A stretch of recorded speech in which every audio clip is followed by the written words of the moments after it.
Welcome to the Whole Human podcast. This episode is a little bit special because it was a LinkedIn live event that I recorded with Oliver Aust, who is an expert in communications. And we spoke about leadership communications. Oliver has worked at EasyJet and General Motors. He's now an independent consultant helping executives communicate more effectively. He's written several books.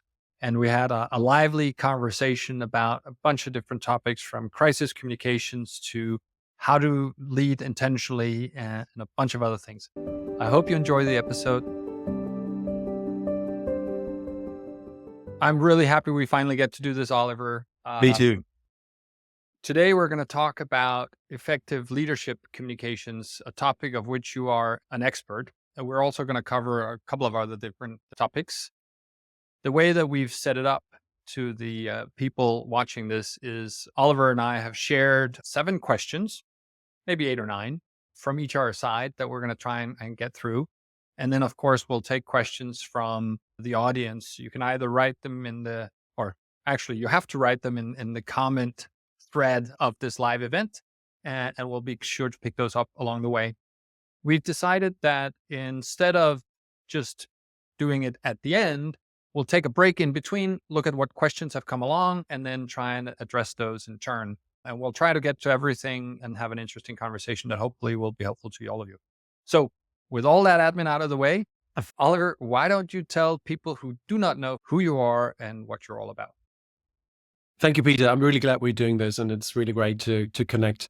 So leadership communication, the topic of today, is really my topic. I write about it every day here on LinkedIn. I write about it in the weekly newsletter. I podcast about it on Speak Like a CEO. And here with my team at Webster Communications, we help leaders communicate better. You can ask, how important is communication for leadership? In my mind, it is leadership in action. It is one of the 3 pillars of leadership. If one is sense-making, understanding the world, if another one is decision-making, then the third one is surely communication, because you can understand the world and maybe you take great decisions. But if you can't take people with you on their journey, if you can't motivate them, engage them, it will be a rudderless ship.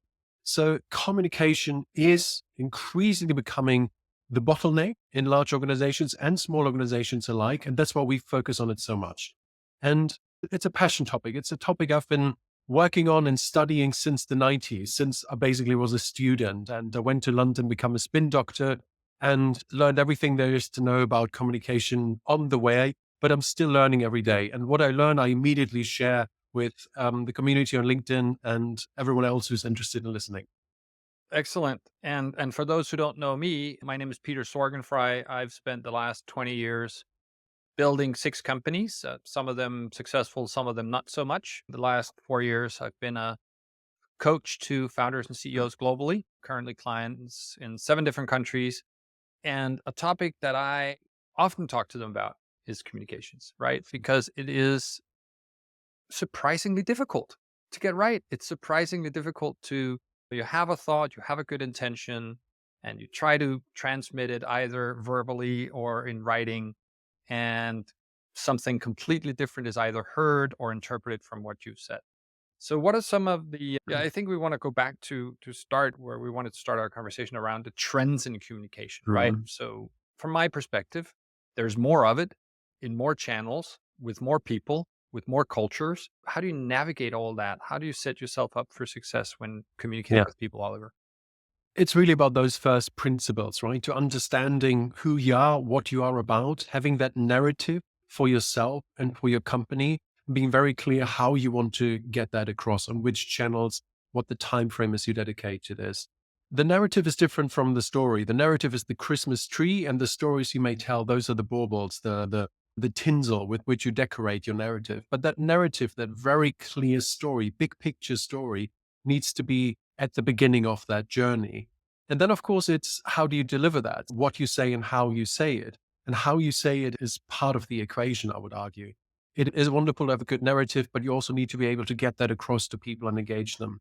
And if you under communicate, essentially your organization, your team will not know what the direction of travel is. They will not know how their job links with the bigger vision of the leadership and the company. And that will make them very ineffective and will make for an unproductive team that may get a lot of things done, But if everyone sits in a boat and tries to sail into a different direction, the boat will not go anywhere fast. Get the narrative straight first.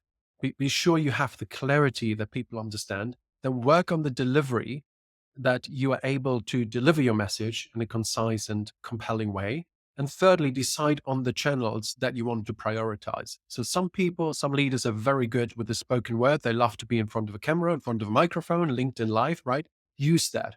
Don't force people into something they're not comfortable with at the beginning, right? I think everyone has to learn these things. But in the beginning, you want to basically play to someone's strengths and ensure that the strategy fits the person and not make a person fit the strategy. Some people are better with writing, some are better in front of a camera, some are good in one-on-one interactions, some are great on stage with 300 people in front of them. So make the most out of your existing strengths. And so I'm a fairly practical guy. So when Mm. I listen to all this stuff, I'm like, oh, that's a lot of things for me to keep tabs on. I'm Yeah. just a startup guy trying to not run out of money and trying to have a life and trying not to be angry with my teammates when I come across and communicating because I love them, I care for them, but I'm stressed Yes. out of my mind.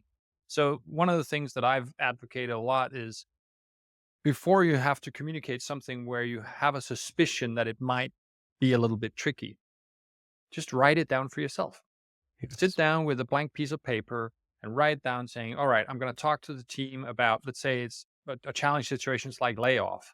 All right, why are we doing this? How are we Mm. going to do it? How are we going to take care of people? Write down sort of your process of what's going to happen so that you in your mind have a logical structure of how to communicate it. And then the second thing I advocate is to say, take that piece of paper and read it to yourself, actually out loud. What does it sound like? What does it feel Mm. like to say that? And then go forth and communicate. Obviously, if you're going to do it verbally or if you're going to write the email, even or whatever, however you do the communication, it's helpful to have that little moment with yourself. Are there Mm. any other tricks or tips that you can give people that are easy to remember when they go Yeah. away from this call today? Sure. And I agree with you. It seems like a lot, but actually it saves a lot of time. You mentioned not running out of money. So if you're in a fundraising situations, as many founders are, and my last book, Message Machine, was actually written for founders who face this very problem, it actually helps you save a lot of time because if you have the clarity in your pitch and your equity story is really compelling, you may not have to meet 100 investors. Maybe you only have to meet 30 to get the required funding. So there's a huge time saving. But let's be very actionable and practical here. As a founder, as a leader, you speak in front of people all the time, right? 3, 4 times a week at least. So how do you make that easy for yourself, but also very compelling for the audience is by using a structure. And I often share a number of structures that help me a great deal and help the people we work with. And just to give you one example, what, so what, now what? That's an easy structure. And often these structures have just 3 steps, right? Mhm. So what's happening? What are we talking about? So what? Why does it matter? And now what? What shall we do now to alleviate the problem or move forward? So once you have these structures in your mind and internalize them, it is actually very easy to craft a presentation, a speech, just your all hands meeting, whatever it is, all these communication opportunities. It will be so much quicker for you and it will be so much better. And that is always our objective. Help people become better communicators while saving time. And that's obviously what makes it compelling to leaders. If you just tell them it's another thing you need to do, it's not quite as compelling. So I know everyone is busy. Save time. Becoming a better communicator actually saves you a lot of time. And these structures help. You mentioned the fundraising. Yeah. If we told the startup founders who are getting 200 or 300 no's Hmm. along the way that by doing the work up front and being more diligent about how they communicate, they could reduce the amount of no's before they get to a yes. Exactly. I think a lot of people would pay more careful attention. Why do you Yeah. think it's communicating to many people? I believe is riding a bike. We Hmm. know how to do it. We know Yes. how to not fall over. We've been doing it for a long time, so we Mhm. don't really practice at it. Yeah. How do we make communication a more high interest activity? How do we make it That popular is, again? yeah, that how to make a pop. That's a really great question. And the emphasis is on again, because for most of human history, it was very clear that leaders had to be great storytellers, right? And then In the second half of the 20th century, I think the whole propaganda thing obviously was seen in a negative light, or was communication was equated to propaganda in a certain way. But also we entered the organizational age, like big technocratic organization.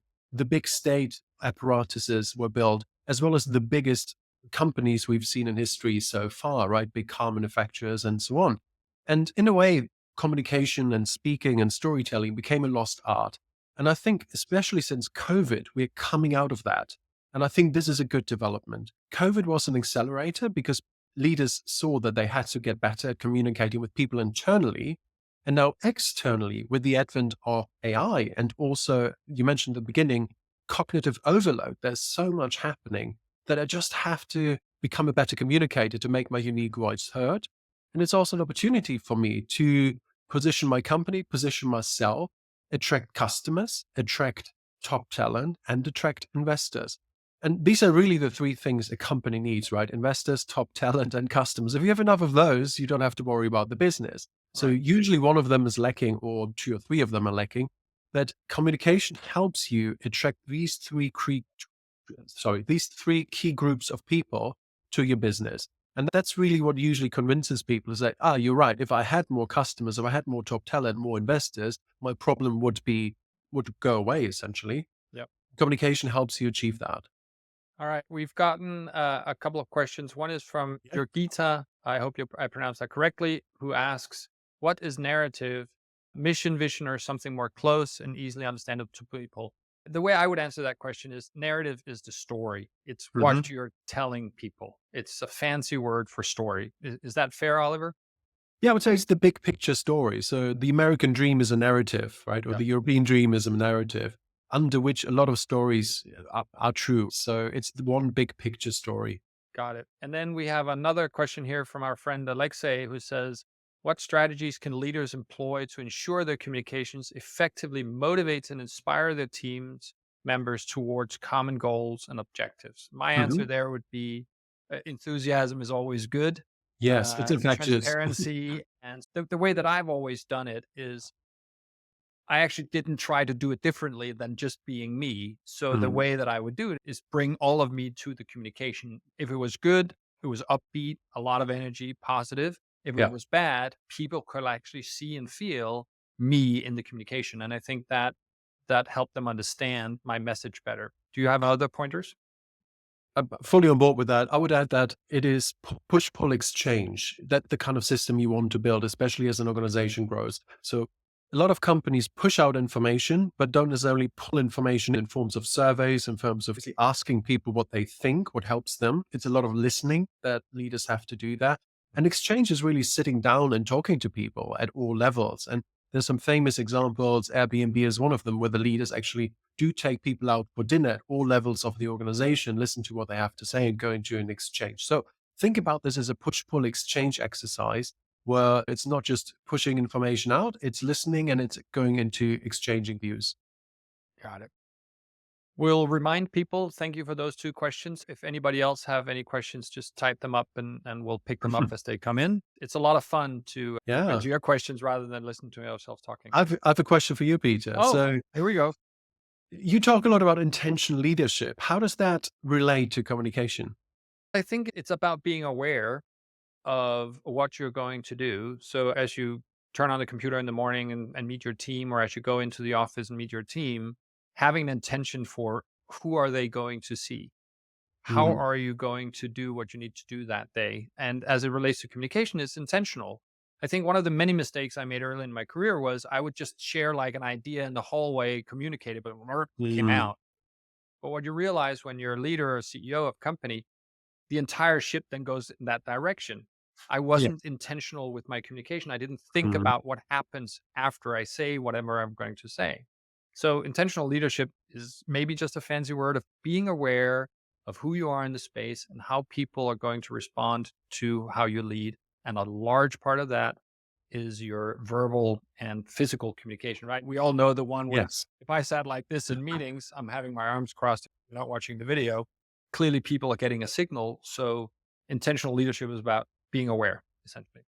being aware even of the signals you send when you're not speaking, right? You mentioned your body language, but even the look on your face when you enter the office, is it energetic? Is it sad? People pay attention to that. I had a call a couple of months ago on a project that I'm supporting, and I was sitting like this a Mhm. little bit, like scratching my head because I was looking at my notes. And literally one person on the other end called me out on it. She's, "Peter, have you given up on us? Why is your head down? Why are you so?" No, I was just trying to look at my notes and I was thinking, and I actually forgot that I was on Yeah. video.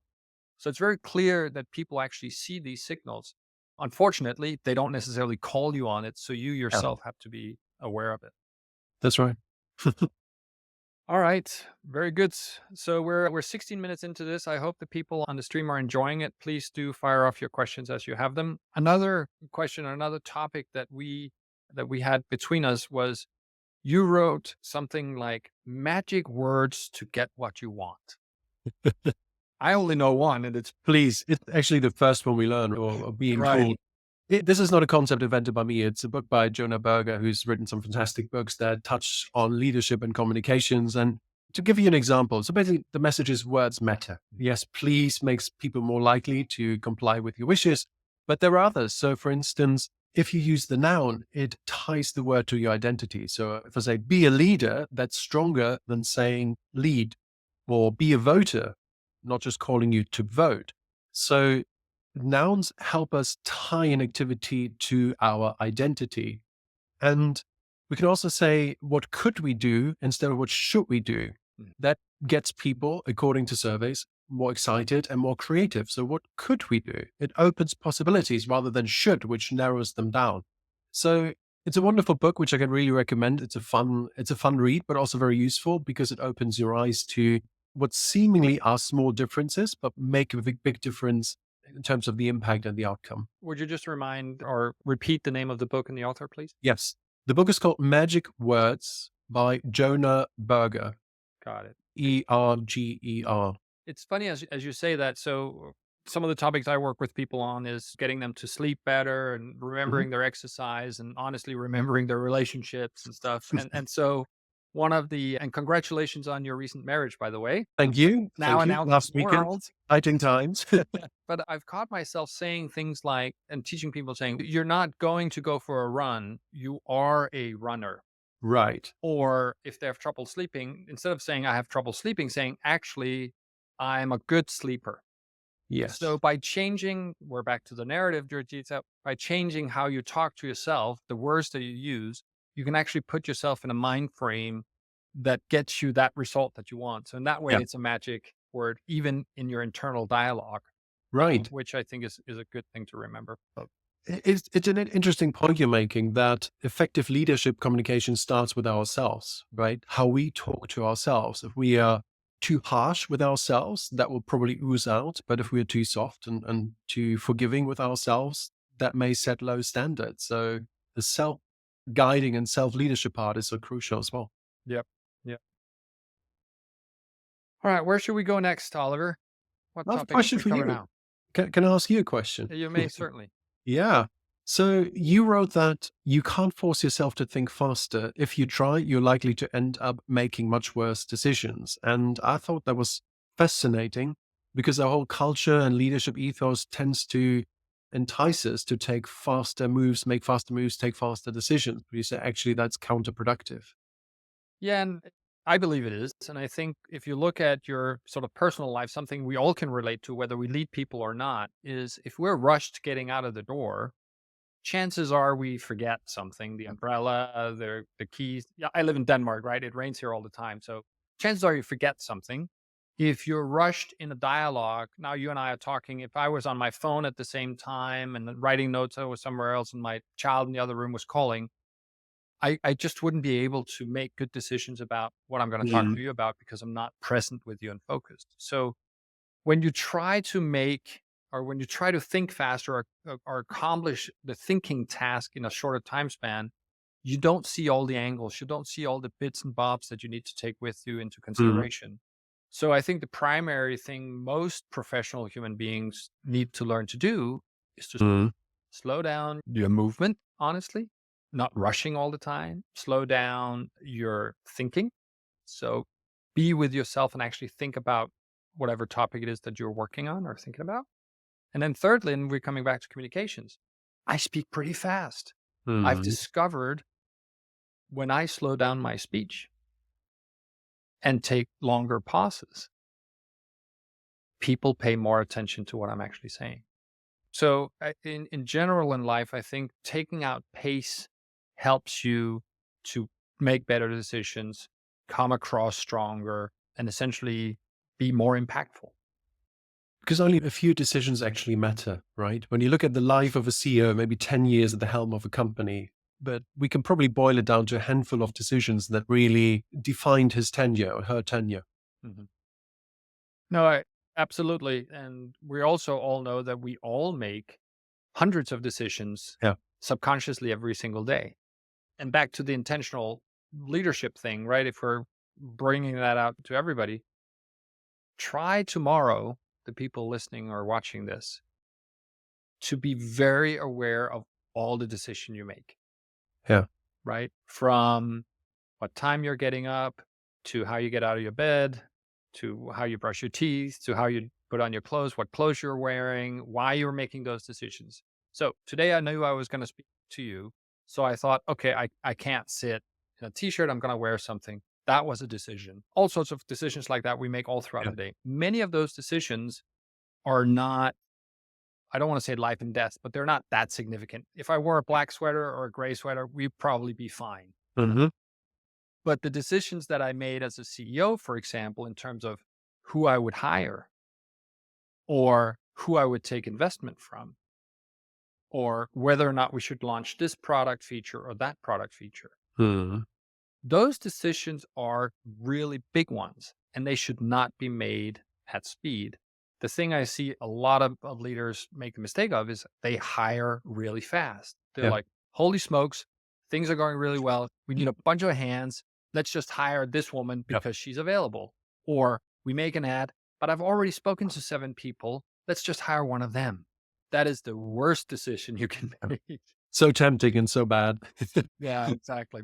All Yeah. right, we've gotten another question here from Sarah who asks us, what would you say leaders should focus on in communications with the rise of AI? What are the trends in leadership communications? I think that's Mm. squarely one for you, Oliver.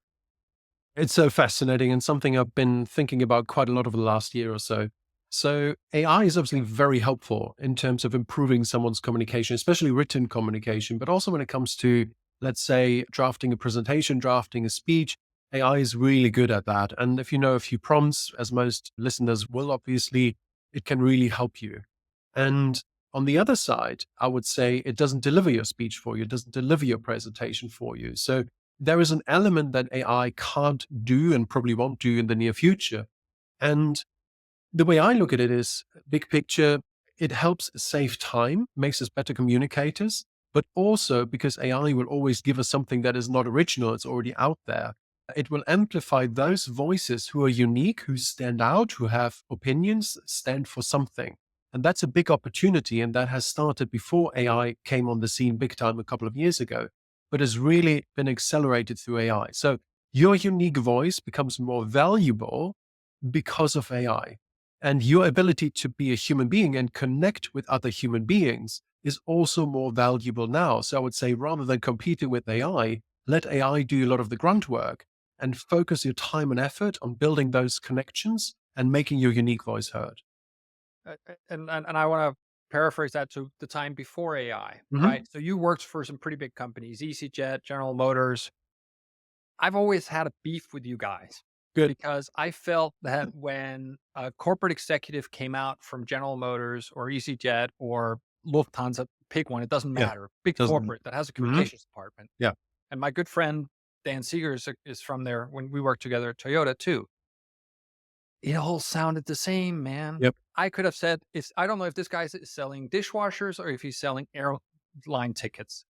Yep. And so one thing that I've missed in corporate communications for years is the courage of an executive to come out and actually be the person he or she is and Hmm. communicating that way rather than something that's been polished off by 18 people and you see them reading from a teleprompter and it just feels like Yeah. plastic. Yes. That's how, to me, AI feels. That's a really interesting comparison, and I don't disagree with you. And there are two things: big organizations become bureaucracies, even if they're in the private sector. And secondly, if you're a listed company, then investor relations, lawyers, etc., make it rather bland. Unfortunately, it doesn't have to be that way, but that's the reality. Now, that is an opportunity for anyone listening who's not working for a huge company, because we, as independent companies, solopreneurs, as startups, as founders, we can have we can afford to have that unique voice. And in fact, it is our competitive advantage. Mhm. We don't have a 20-person corporate communications team potentially, but what we do have is the ability to go out on LinkedIn and say what we want to say. And that is the beauty of it. So it's actually advantage for David, not for Goliath. And that's how I would look at it. But I totally agree, like a corporate statement. Actually, AI is probably better now than most corporate statements, I have to say. I want to bring in this guy to the conversation, Yes. Yes. right? Very interesting So communicator. there you go. Elon Musk, the head and majority shareholder of 3, 4 major companies that are changing the world. We all have opinions about him. We all have Yeah. opinions about his leadership style, all this other stuff. But it is clear he does not give about corporate communications. He's going to talk in whichever medium he wants about whatever he wants, whenever he wants, because he owns the shop. Is that good or bad? He's a part owner. I think he owns 20% of Tesla. So Okay, I think sorry. Elon is a real outlier. That's why it's a fascinating case, but just not, I think, applicable to most other executives who just don't have that standing and will probably lose their jobs. Now, what I would say is that, yes, be courageous, because if you don't stand out, you don't exist, right? The old corporate statements that got you some visibility because you had a big company, that doesn't work anymore. No one cares anymore. So I see and predict the rise of social CEOs and creator CEOs at all levels, big companies, small companies, solopreneurs, because social media is a great leveler, right? It's the same. All our LinkedIn accounts are the same, and you and I put effort in it. But if I'm a big company CEO and I don't put any effort in it, I'll probably be pretty invisible. And my comms team may write my LinkedIn post, but it's probably not going to be very successful if it's not my own voice and my own opinions. So that's how I would see it. It's a great opportunity. Use it for yourself, because it is a once in a lifetime opportunity potentially, that we all have these media at our disposal. And yes, I would encourage large company executives to be way more courageous than they are.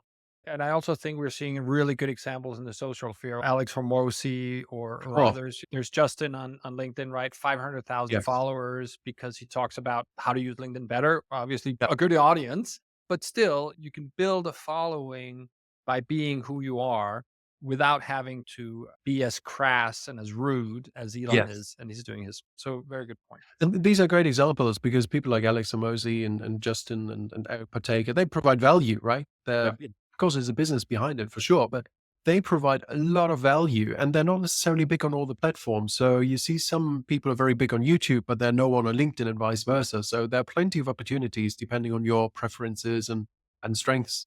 Yep. So, everyone, we've been going for around half an hour at this point. I think we're going to be going for a little bit longer. In case you have any questions like Alexei, Sarah, and Chiquita, just put them in and we'll get to those. But let's cover something else. As we've talked about Elon a little bit, you crisis communications, Yeah. things go wrong.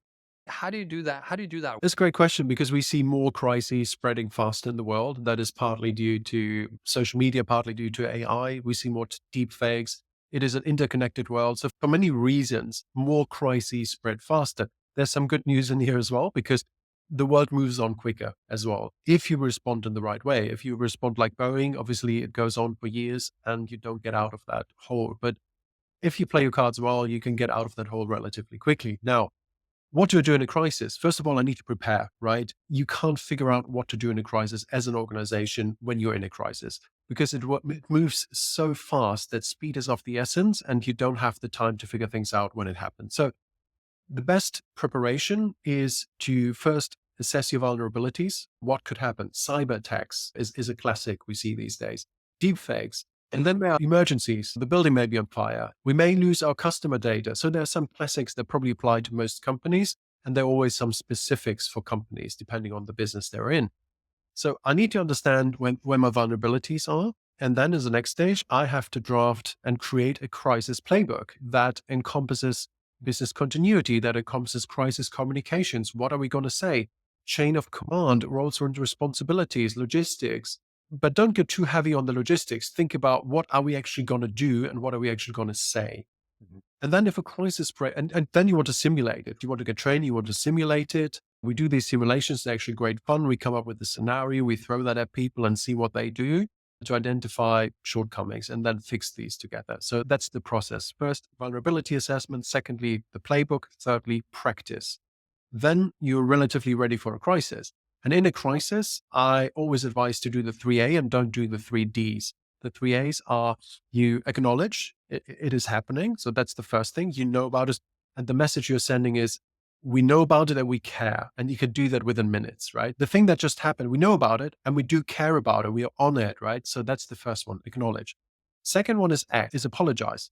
So often an apology is in order, and an apology does not mean that you resume basically legal responsibility and agree to pay. And this is something people often confuse. We know how to phrase statements so that you basically apologize without admitting guilt in the legal sense. So that's number two. And number three is act, and often means overreact. So you want to tell the world that we know it's a problem, really sorry it happened. We've taken these measures and we make sure it doesn't happen again. And that is how you maintain and win back trust. And last point I want to make is a crisis is so severe that it always has an impact on revenue. Otherwise, it's not really a crisis, right? So if something happens so bad for your reputation, people will buy in lesser numbers. So it has immediate revenue effect, which means it should be a priority for every CEO to ensure the company is crisis proof. To me, not doing that once you go past 10 people or so is negligence. And again, it's pretty clear that we come from two different worlds. Mhm. You have had most of your career until you did this in larger corporates and larger systems, and mine has been in tiny little things. Yeah. And I think for those who are working in that space, what you're talking about, the three A's, is actually material, right? Mm. Yes. So instead of denying it, you didn't get to the three D's, but instead of, I'm assuming one of the D's is denying it, Yes. you say, yep, we lost customer data. Yeah. Yep, you apologize. We're terribly sorry. Here's what we're going to do about it right now.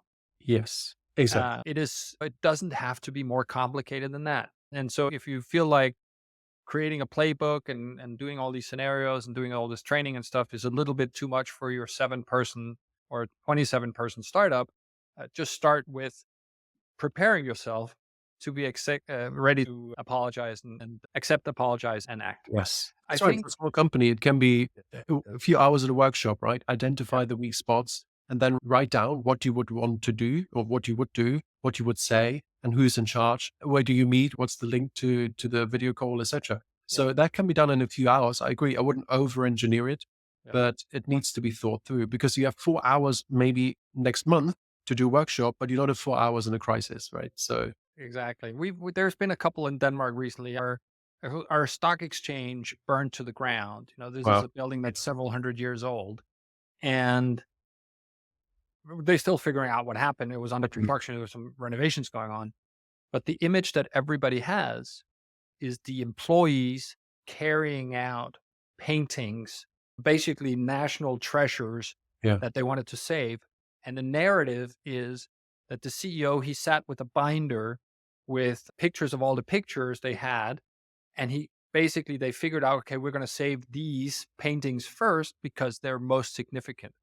I don't think that came necessarily out of a preparation for a fire exercise. Yeah. If it did, I'm impressed.